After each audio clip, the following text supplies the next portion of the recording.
Planète Info se poursuit avec l'invité du tête-à-tête que je vais aller rejoindre. Ce soir, on reçoit une photographe, Marie-Lou Mauricio. Bonsoir. Bonsoir et bienvenue. Merci d'être avec nous ce soir.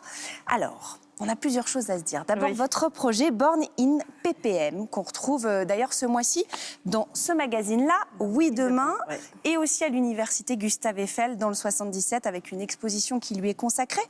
Born in PPM, on va regarder d'abord ce que c'est et ensuite on va en parler.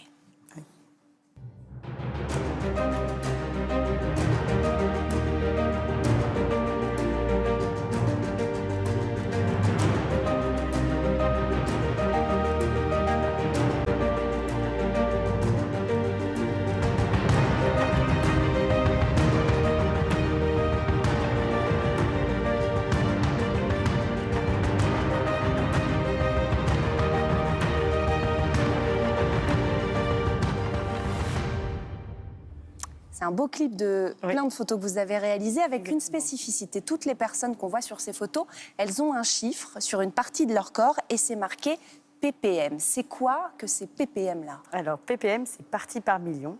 En fait, c'est la mesure du CO2 dans l'atmosphère. Donc, en fait, vous en avez parlé beaucoup tout à l'heure, les hommes brûlent chaque année de plus en plus d'énergie fossile. La dernière année, on a brûlé le plus d'énergie fossile, c'est 2023. C'est super, ça nous a permis de faire plein de choses. Le problème, c'est quand on brûle des énergies fossiles, ça émet du CO2 et ce CO2, il se stocke dans l'atmosphère parce qu'on en émet beaucoup plus que ce que la nature est capable d'absorber.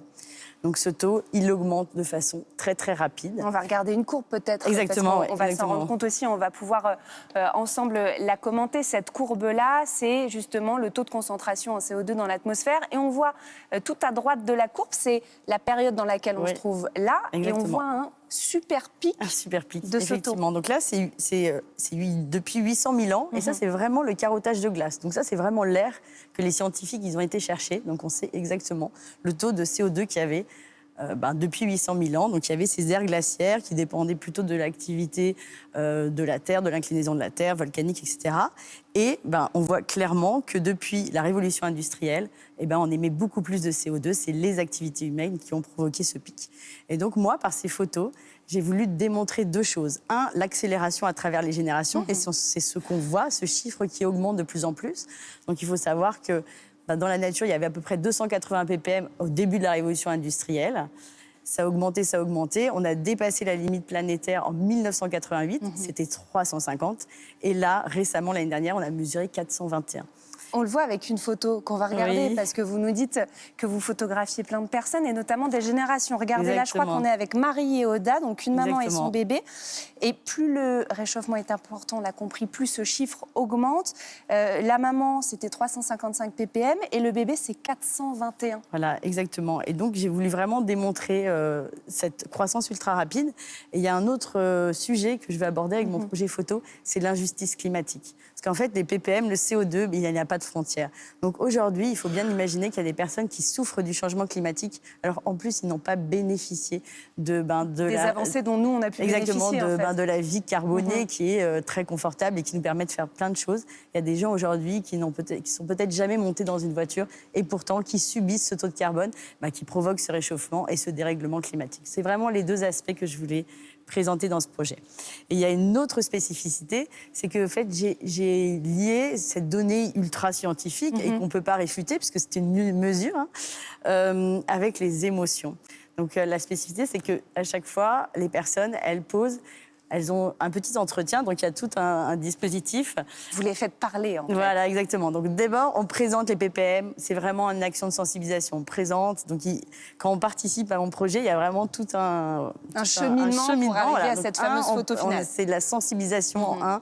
On explique les ppm, le problème de la combustion des énergies fossiles et pourquoi il faut vraiment arrêter et vraiment réduire pour respecter les accords de Paris. Ensuite, il y a un entretien sur qu'est-ce que tu ressens face au changement climatique. Vraiment, mais là, je parle vraiment en termes d'émotion. Donc ça peut être quoi? Ça peut être par exemple de la peur, voilà, donc la personne, de l'anxiété. Exactement. La personne, elle va témoigner de ce qu'elle ressent et donc on va lui dire quelle posture tu veux prendre dans cette photo, qu'est-ce que tu veux passer, quel message autour du climat tu veux passer. Et donc c'est pour ça qu'il c'est un projet qui parle aussi beaucoup des émotions, puisque même si les photos, elles sont toujours avec le même dispositif noir et blanc, voilà, en fait, c'est très individuel, puisque chacun porte son message avec son corps. Ouais, il y a beaucoup de personnel dans cela aussi. Il y a des messages qui sont portés sur les bras, sur les mains, certains sur le bas-ventre, d'autres sur le cœur, à la gorge, enfin vraiment. Et on va le voir dans les photos qui vont continuer à défiler. Ce projet-là, je crois qu'il est né en 2022 lors de la COP27. Voilà. Qu'est-ce qui, à un moment, a fait que vous vous êtes lancé là-dedans, justement? Alors, en fait, je suis devenue photographe suite à une reconversion professionnelle et en parallèle, je suis tombée folle amoureuse de la fresque du climat. J'ai toujours été très engagée, mais c'est grâce à la fresque que j'ai vraiment compris que le carbone, c'était une particule stable et que ça se cumulait. Et qu'en fait, avant, je pensais effectivement, lors de la COP21, que c'était les États qui allaient arranger les choses ou les entreprises. Et j'ai compris que non, ce problème, il me concernait, puisque à chaque fois qu'on émet du CO2, il reste entre 100 et 10 000 ans dans l'atmosphère. Donc, c'est notre responsabilité à chacun. Et donc, à force de travailler, parce que je suis fresqueuse professionnelle en entreprise. Donc, ça veut dire que vous animez la fresque du climat, dont on a déjà parlé ici dans l'émission, qui permet de comprendre ce qu'est le réchauffement climatique. Exactement. Et à la fois, j'étais photographe plutôt dans les sujets engagés, dans le monde associatif. Et puis, j'ai eu cette volonté, en fait, de donner une image au carbone. Parce qu'en fait, c'est invisible, inodore, incolore. Pourtant, ça nous accable aujourd'hui. Et cette idée a émergé. Alors, je vous avoue, j'avais fait cette série de photos dans mon salon avec des proches, avec cette idée vraiment, la croissance à travers les générations et aussi la justice climatique. Et en fait, j'ai été invitée à un événement à l'Université de la Terre. Et il y a des personnes... En fait, ça ne s'est pas arrêté au final. Ça ne s'est pas arrêté. En fait, continuez encore aujourd'hui. Exactement, oui. Aujourd'hui, je le propose comme une action de sensibilisation en entreprise, sur des événements et aussi dans des associations. Est-ce que ça crée une autre approche, par exemple, dans les entreprises dont vous parliez, de montrer ces photos-là? Alors, il y a montrer et puis aussi le vivre l'expérience. Donc, ça m'est arrivé d'aller dans des entreprises ou même comme à l'université Gustave Eiffel, on a fait des photos là, avec des étudiants, des membres du personnel, des membres du corps professoral. Et là, on va faire une exposition. Et le fait que, déjà, il y a des personnes qui ont participé et ensuite qu'on voit les visuels, effectivement, c'est une façon de parler parce que finalement, le changement climatique, ça nous touche tous. Et donc, je pense qu'effectivement, le fait de mêler la science et l'émotion, c'est ça qui fonctionne. J'aimerais qu'on regarde une photo, celle de deux futures mamans. Elle va s'afficher sur votre écran et celle-ci, elle est particulière parce que les mamans, oui, ont leur taux, le fameux chiffre ppm, et puis il y a des points d'interrogation sur leur ventre. Pour moi, c'est le visuel le plus important. Pour moi, c'est celui, on va dire, qui clôture la série, même si elle n'est pas finie. Parce que c'est vraiment la question profonde de qu'est-ce que l'humanité va décider. Est-ce que collectivement, vraiment, on va réduire la combustion des énergies fossiles et vraiment se mettre en marche tous ensemble pour arrêter le carnage, on va dire, ou on va continuer le business as usual. Et donc, en fait, finalement, on ne peut pas savoir à quel ppm vont naître ces bébés.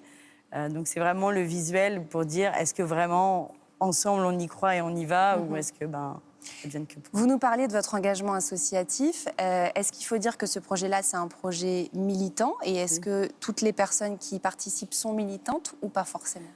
Pas forcément. Alors, c'est vrai que j'ai beaucoup de demandes de particuliers qui me contactent parce qu'ils veulent venir poser avec... Parfois, ça m'est arrivé d'avoir les 4 générations dans la même photo.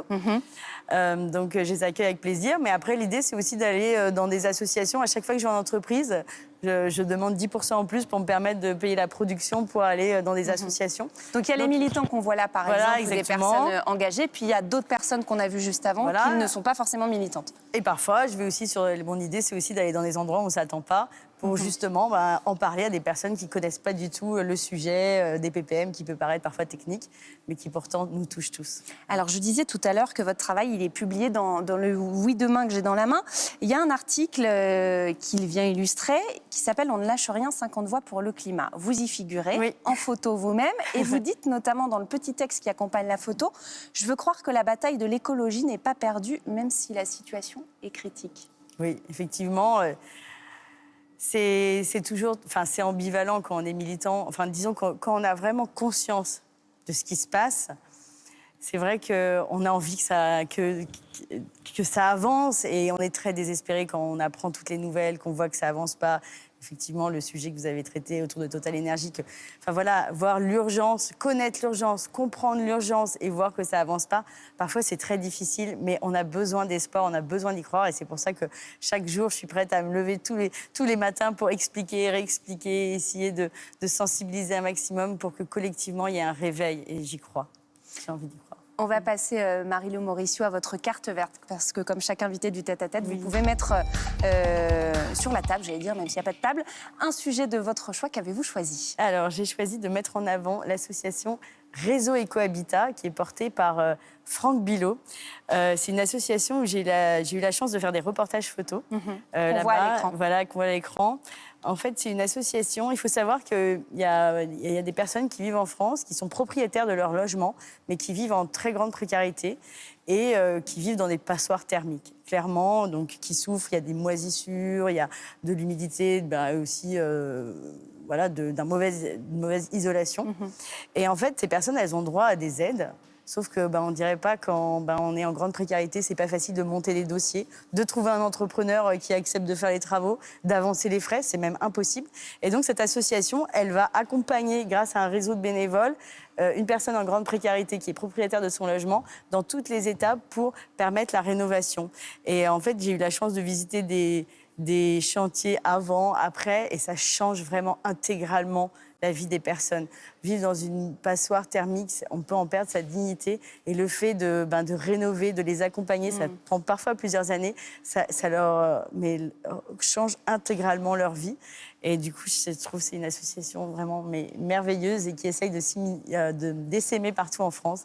Et donc voilà, c'était mon coup de cœur. Eh ben, merci de nous en avoir parlé. Et effectivement, on parle souvent dans l'émission quand vous nous suivez. Vous le savez que la rénovation thermique et la rénovation des passoires thermiques, c'est extrêmement important pour la vie des personnes, vous venez de nous dire, dans le contexte aussi du réchauffement climatique, évidemment. Merci Marie-Lou Mauricio d'avoir été avec nous. J'en profite pour dire une petite chose. Le studio Born in PPM, ça sera le 30 et le 31 mars au Climat Libé Tour à l'Académie du Climat à Paris. Première étape d'une série de 1000 portraits, je crois, de Parisiens que vous allez réaliser pour le lancement du plan climat 2024 de la ville de Paris. On est complet? Oui, c'est ça. On est complet. Merci. Merci Marie-Lou Mauricio. Merci à vous de nous avoir suivis.